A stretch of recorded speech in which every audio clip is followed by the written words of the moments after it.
नमस्कार दोस्तों, मैं हूं आपका प्रशांत और आप सुन रहे हैं पीके घोस्ट फाइल्स।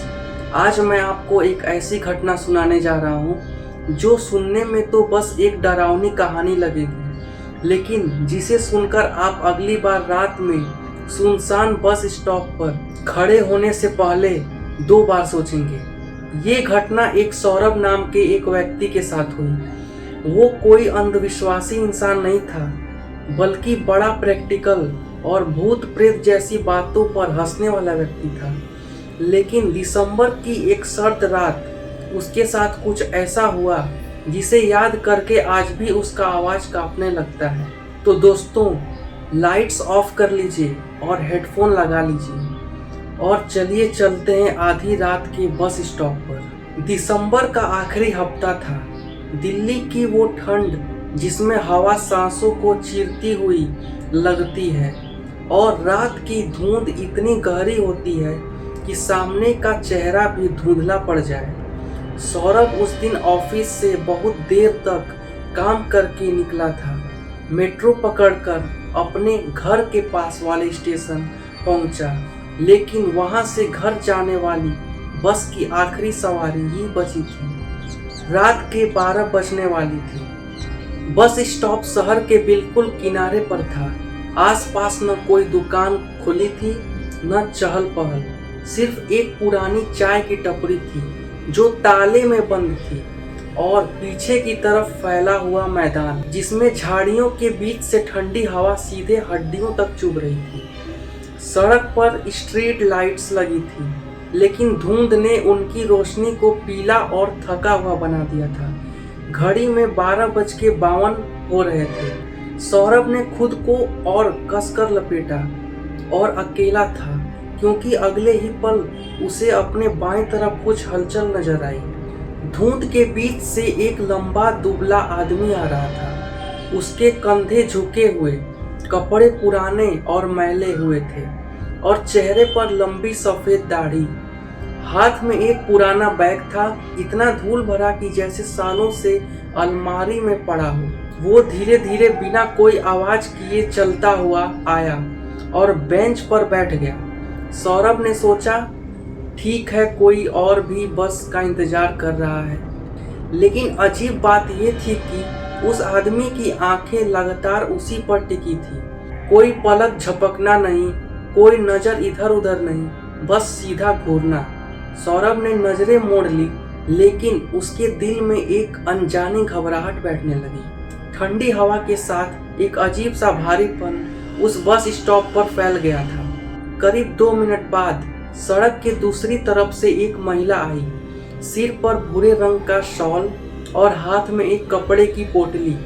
वो धीरे धीरे चलकर उसी बेंच के पास खड़ी हो गई, लेकिन उसने उस दाढ़ी वाले आदमी की तरफ एक बार भी नहीं देखा, जैसे उसे पता ही न हो कि कोई बैठा है। सौरभ ने शांति तोड़ने के लिए कहा, बस 5 मिनट में आ जाएगी। महिला ने उसकी तरफ देखा और हल्की मुस्कान दी, लेकिन वो मुस्कान अजीब ही थी, ऐसी जैसे वो पहले से जानती हो और सौरभ किस बस का इंतजार कर रहा है और शायद ये भी कि उस बस में क्या होने वाला है। हवा अचानक और ठंडी हो गई। धुंध इतनी गहरी हो गई कि सड़क का दूसरा किनारा तक साफ नहीं दिख रहा था। और तभी पीछे के मैदान से एक आवाज आई। कदमों से धीमी धीमी आवाज आ रही थी। सौरभ को याद आया कि मैदान तो मिट्टी और घास का है, तो ये लकड़ी जैसी आवाज कैसे? उसने पीछे झांक कर देखा, धुंध के सिवा कुछ नहीं था। महिला चुपचाप पोटली पकड़े खड़ी रही और दाढ़ी वाला आदमी अब भी बिना पलक झपकाए सौरभ को घूर रहा था। दूर कहीं पीली हेडलाइट्स जैसी रोशनी दिखाई दी। सौरभ ने राहत की सांस ली। अच्छा, बस आ रही है। लेकिन जैसे जैसे वो रोशनी पास आई, उसकी सांसें धीमी हो गई। हेडलाइट सड़क पर गिर ही नहीं रही थी, जैसे हवा में तैर रही हो। कोई इंजन की आवाज नहीं, कोई टायर की चरमराहट नहीं, बस रोशनी और उसके पीछे धुंध में घुला एक धुंधला आकार। महिला ने बहुत धीमी आवाज से कहा, ये वो बस नहीं है, इसमें मत चढ़ना। कुछ ही पलों में एक पुरानी लाल बस आकर उसके सामने रुक गई। दरवाजा अपने आप खुला। अंदर की लाइट टिमटिमा रही थी। ड्राइवर की सीट खाली थी। दाढ़ी वाला आदमी धीरे धीरे उठा और बिना किसी झिझक के बस में चढ़ गया, जैसे उसे पता हो कि उसकी सीट कौन सी है। फिर धुंध से 2-3 और लोग निकले। उनके कपड़े पुराने जमाने के थे। चेहरे पर कोई भाव नहीं और आंखों में सिर्फ गहरा काला रंग। उनके कदमों की आवाज बिल्कुल नहीं थी। महिला ने सौरभ की तरफ देखा। इस बार उसकी आंखों में डर साफ था। वो फुसफुसाई, अगर तुम इसमें चढ़े तो सुबह तक कभी घर नहीं पहुंचोगे। सौरभ के हाथ पांव ठंडे हो गए। बस के अंदर बैठे लोग अब उसकी तरफ देख रहे थे और उनकी निगाहों में कुछ ऐसा था जैसे उससे खींचकर अंदर ले जाना चाहते हो। सौरभ पीछे हट गया। महिला भी एक कदम पीछे हटी। बस का दरवाजा धीरे धीरे बंद हुआ और अगले ही पल बिना किसी आवाज के वो बस धुंध में घुल गई। सिर्फ कुछ सेकंड में वहां कुछ भी नहीं था, न बस न यात्री। महिला भी गायब हो चुकी थी। करीब 5 मिनट बाद असली बस आई। इंजन की आवाज, ड्राइवर, रोशनी, सब कुछ सामान्य। सौरभ जल्दी से चढ़ गया। कंडक्टर टिकट काटते हुए बोला, इतनी ठंड में यहाँ अकेले क्या कर रहे थे? सौरभ ने कहा, अकेला? मेरे साथ एक महिला थी और थोड़ी देर पहले एक लाल बस आई थी। कंडक्टर ने हैरानी से देखा। लाल बस? बेटे, इस रूट पर लाल बस 20 साल पहले चलना बंद हो गई थी और जो आखिरी बस थी वो यहीं हादसे में पलट गई थी। उसके बाद उसके किसी यात्री को फिर कभी नहीं देखा गया।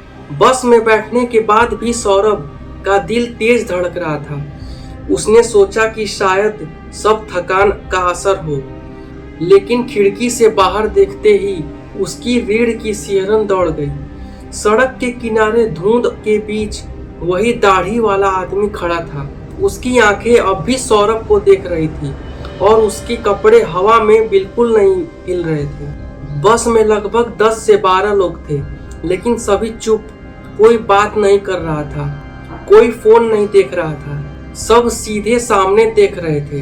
कंडक्टर भी सीट पर बैठा था, बिल्कुल स्थिर, जैसे बस किसी अदृश्य आदेश से चल रही हो।